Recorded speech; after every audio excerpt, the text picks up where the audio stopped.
Today I'm going to show you advanced Facebook ads optimizations I do for an 8-figure brand. Well, this is a multi 8-figure brand, will probably be a 9-figure brand this year.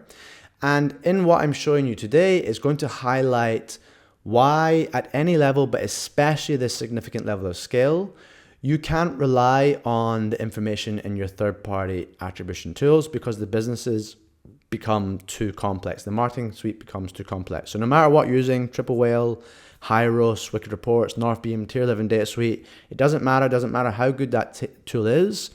You need to be looking at all the tools in your disposal, and this situation is going to highlight that, okay? So this brand we have here, just to give you a bit of background, what happened was they have a hero product.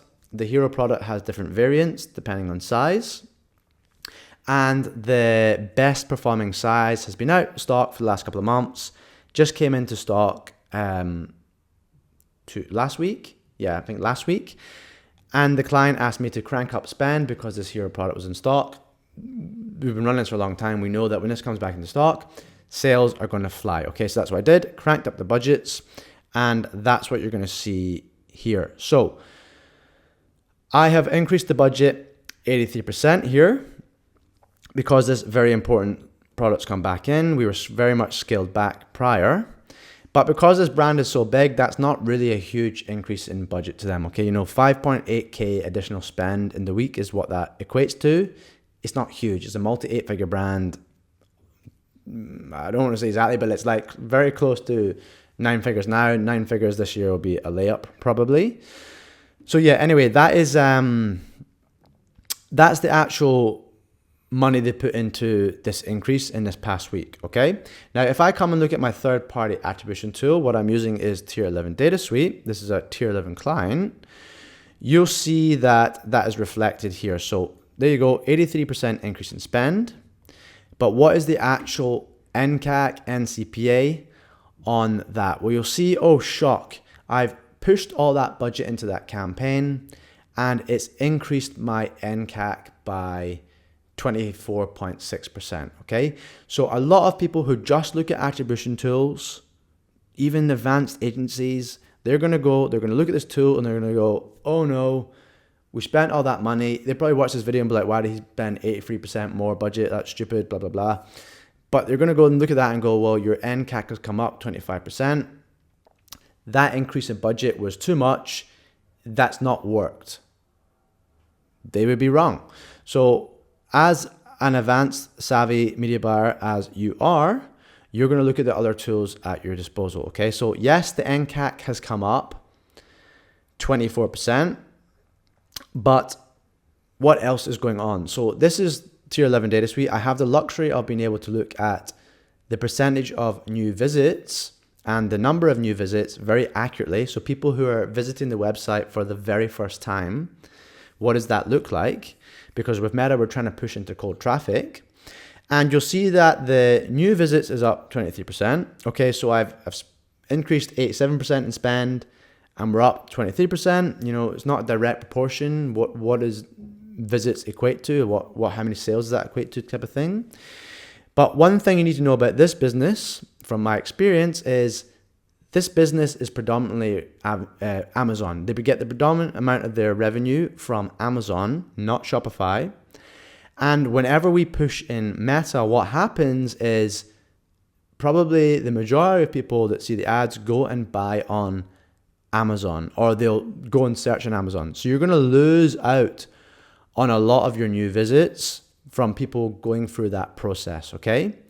The other thing we're going to look at is the percentage new visits. And this is going to tell us why I don't immediately panic when that NCAC has come up.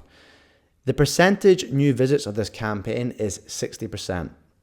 So that means this campaign is extremely cold. It is majority cold traffic. Majority of the people in this week on this campaign have come to the site for the very first time, okay? So it makes logical sense that if I increase budget by 87%, when the majority of people on the campaign are cold, I'm going to proportionately increase the number of cold people who are going to have a higher NCAC, because the warmer you are, the lower your NCAC is going to be. That makes sense. So by pushing into that, it would make sense that, well, if I've got a smaller percentage or smaller proportion of people who are warm, that would explain why my NCAT goes up when I push. But I'm getting a positive result. I'm getting new traffic. And because it's a complex business, I know a lot of that traffic is going to go to Amazon. So I need to go and measure that in terms of actual sales to, let's go back, to understand what was the actual impact of that increase of spend. So let's do that now. Let's look at Shopify first of all. So remember, 5.8K additional spend on that campaign. If we just filter that product, you can see that there's a 25% increase in sales, total sales. And that equates to 107K minus 85K. Was that 22K, okay? So there's been a 22K increase in revenue on that product alone. So I put in 5.8K, it generates extra 22K. That's over a 3x return.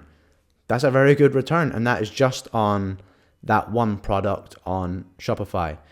That's not us measuring what other products people go and buy who saw that campaign, because it's a very big business, it's a very big product suite. They might go and buy other products. So just on that one product alone that the campaign is showing an ad for, we've had over a 3x return, okay?